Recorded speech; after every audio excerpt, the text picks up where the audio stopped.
दिल्ली में लगातार 3 बार सत्ता में वापसी के बाद आम आदमी पार्टी की नज़र अब देश के सबसे बड़े राज्य उत्तर प्रदेश पर है, जहां 2022 में विधानसभा के चुनाव होने वाले हैं। लेकिन उससे पहले आम आदमी पार्टी पंचायत चुनाव में अपना लिटमस टेस्ट करना चाहती है और इसके लिए पूरी तरीके से जमीन पर मजबूती से डटी हुई है। इन चुनाव के लिए पार्टी की तरफ से प्रयोक्षक बनाए गए राजेंद्र पाल गौतम जी हमारे साथ, इनसे हम बातचीत करेंगे। कुछ ज़्यादा बड़े सपने नहीं देख लिए आप लोगों ने कि दिल्ली के मतलब देश की एक राजधानी से देश के सबसे बड़े राजधानी का सफ़र, देश के सबसे बड़े राज्य का सफ़र?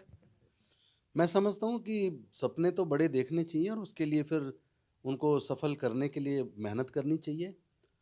तो और आम आदमी पार्टी जिस तरीके से काम करती है और जिस तरह की हमारी नीतियाँ हैं और जिस तरह का बिहेवियर हमारे नेताओं का है, मैं समझता हूँ उसकी ज़रूरत पूरे देश को है।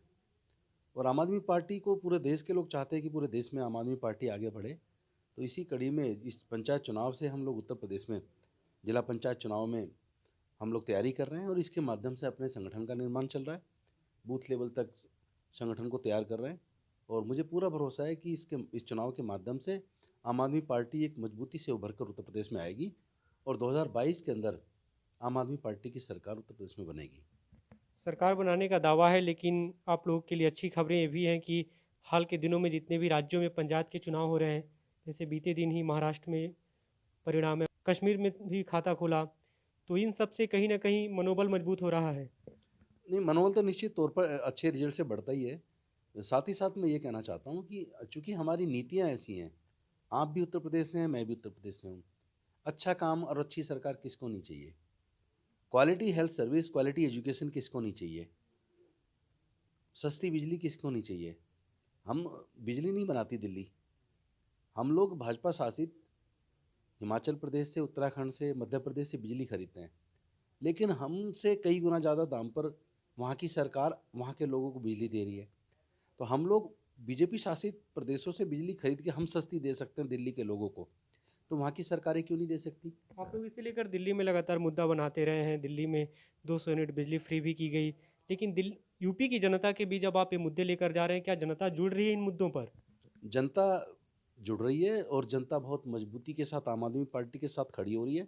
आप हमारी सभाएँ देखिए, जिस तरह उत्साह जनता के अंदर दिख रहा है और एक विश्वास उन्हें पैदा हो रहा है कि आम आदमी पार्टी एक अच्छा ऑप्शन बन सकती है।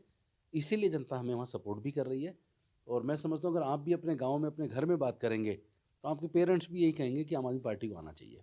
बिल्कुल। दूसरी बात जो यूपी में, खासकर वेस्टर्न यूपी की बात करें, तो एक बड़ा मुद्दा किसानों का है। किसान अभी प्रदर्शन भी कर रहे हैं। वहाँ पे गन्ना भी एक बड़ा मुद्दा है और गन्ने की कीमतों को लेकर, जो गन्ना किसान बेचते हैं जिस कीमतों पर, उसे लेकर लगातार सवाल उठ रहे हैं। सरकार अब तैयारी में है कि उसकी एमएसपी बढ़ाई जाए, उसकी मूल्य वृद्धि की जाए। तो आपको लगता है कि ये चुनाव में, पंचायत चुनाव में खासकर मुद्दा बन पाएगा और आम आदमी पार्टी का इसे लेकर क्या कुछ कदम है? नहीं, ये जिला पंचायत चुनाव है, इसमें सारे चीज़ें तो हल नहीं हो सकती। लेकिन इस चुनाव के माध्यम से हम जो संगठन का निर्माण कर रहे हैं, हम लोगों को ये बताने का पूरा प्रयास कर रहे हैं कि जाति और धर्म की राजनीति से देश नहीं चलेगा। उत्तर प्रदेश का कोई भला नहीं होने वाला है जाति धर्म की राजनीति से, काम की राजनीति से भला होगा। और इस बात में सब पूरे उत्तर प्रदेश के लोग एप्रिशिएट भी कर रहे हैं। सब मान रहे हैं कि यहाँ भय का वातावरण है, जंगल राज है और कोई काम लोगों का नहीं हो रहा है। बिजली इतनी महँगी है कि लोगों के कनेक्शन कटते जा रहे हैं, लोग पे नहीं कर पा रहे हैं। तो मैं समझता हूँ सरकार का काम केवल सरकार में बैठ के आप बड़े-बड़े पूंजीपतियों का भला करें, ये काम नहीं है। एक अच्छा गवर्नेंस का मतलब है आम जनता को लगना चाहिए हमारी सरकार हमारे लिए काम कर रही है। मैं समझता हूँ quality health service, quality education ये प्राथमिकता होनी चाहिए किसी भी सरकार की। लेकिन उत्तर प्रदेश की सरकार तो कुछ ऐसा कर ही नहीं रही है। उनको तो लगता है कि वो धर्म के नाम पे वोट मिल जाएगा, जाति के नाम पे वोट मिल जाएगा। तो आपने मैं धर्म समझता हूँ की उत्तर प्रदेश के लोग इसका जवाब ज़रूर देंगे इस बार। आपने धर्म की बात कही। ये चुनाव ऐसे समय में होने जा रहे हैं जब राम मंदिर निर्माण को लेकर पूरी तरह से आक्रामक रणनीति अख्तियार किए हुए हैं जो सत्ताधारी पार्टी है, वो भी, या जो इससे जुड़े संगठन हैं। खासकर चंदा जमा करने का काम वहाँ पे चल रहा है। इन सब को लेकर क्या आप लोग कोई काट इस्तेमाल करेंगे, या फिर आप भी राम मंदिर निर्माण के साथ हैं? मतलब निर्माण तो हो रहा है, चंदा जो इकट्ठा किया जा रहा है जिस तरह से।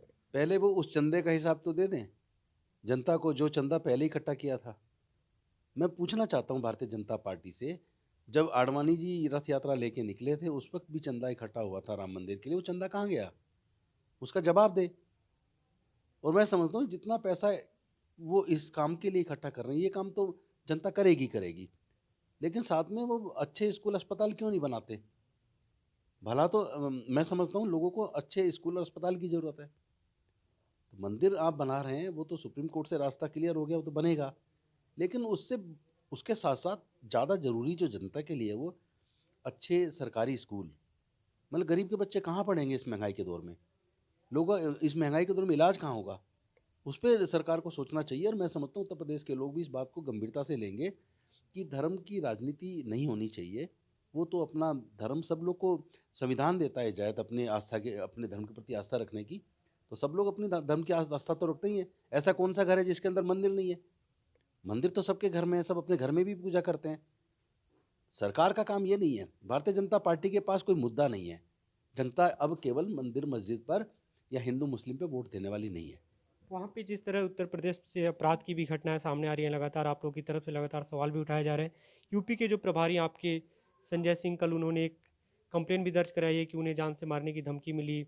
तो इन सब को लेकर आम आदमी पार्टी क्या कुछ रणनीति अख्तियार कर रही है, मतलब पंचायत चुनाव को लेकर? देखिए, भारतीय जनता पार्टी भय की राजनीति करती है और ये गुजरात का एक्चुअल मॉडल ये है कि विपक्ष को की आवाज़ को दबाओ, विपक्ष को बोलने मत दो और सरकार की गलत नीतियों के खिलाफ अगर कोई बोले उस पे मुकदमा दर्ज कर दो, उस पे रासुका लगा दो।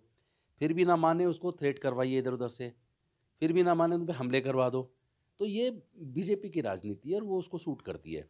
लेकिन मुझे लगता है देश के लोग समझदार हैं, वो इसका जवाब ज़रूर देंगे और आने वाले समय में 2022 में आम आदमी पार्टी की सरकार बना के काम की राजनीति की एक नई शुरुआत उत्तर प्रदेश से होने वाली है और पूरे देश में उसके बाद फिर जातीय धर्म के नाम पे लोग वोट डालने की बजाय काम के ऊपर वोट डालेंगे। काम की राजनीति को लेकर आप लोग लगातार बात कर रहे हैं, लेकिन एक सवाल इसे लेकर भी उठता है कि आप लोग जिस शुचिता की राजनीति के दावे के साथ आगे आए थे, हाल के दिनों में जैसे जैसे आप वहाँ पे एक्टिव हो रहे हैं, दूसरी पार्टियों के लोग आपकी पार्टी में शामिल हो रहे हैं। तो ये कहीं न कहीं उस दावे पे सवाल नहीं खड़ा करता कि वहीं कांग्रेस, वहीं भाजपा के लोग आज आम आदमी पार्टी में आ रहे हैं? देखिए, हर पॉलिटिकल पार्टी में सारे लोग गंदे नहीं होते। जो लोग अच्छे चरित्र वाले लोग होते हैं, वो लोग जब विचलित होते हैं तो वो फिर ऐसी पार्टी को छोड़ के अच्छी पार्टी तलाशते हैं। तो ऐसे अच्छे चरित्र वाले लोग अगर दूसरी पार्टी छोड़ के आम आदमी पार्टी में आ रहे हैं, तो मैं समझता हूँ उनका स्वागत होना चाहिए, इसमें कोई बुराई नहीं है। जी।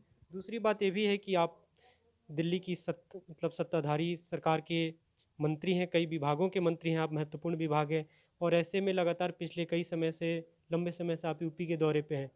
दिल्ली सरकार का काम प्रभावित नहीं होता इससे? आप मेरे विभाग में देखिए एक भी फाइल आपको पेंडिंग नहीं मिलेगी।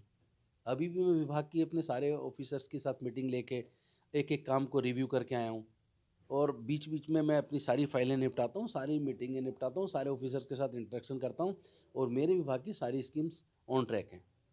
दूसरी बात, एक अंतिम सवाल ये है कि जिस तरह गठबंधन की बात कही जाती रही है, आप लोगों के कई दूसरे दलों के नेताओं के साथ लगातार मीटिंग की तस्वीरें भी सामने आई।